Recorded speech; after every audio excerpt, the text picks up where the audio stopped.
কাউকে দল থেকে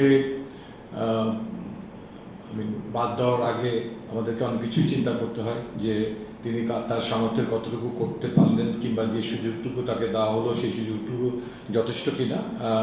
আমাদের কাছে মনে হয়েছে যে Naeem Sheikh really work hard, and তিনি যে প্রতিশ্রুতিটা দিয়েছিলেন আমরা অনেক আশাবাদী ছিলাম যে তিনি তার পজিশনটাকে গ্র্যাব করতে পারবেন, সেটা তার জন্য এবং দলের জন্য খুবই ভালো হতো।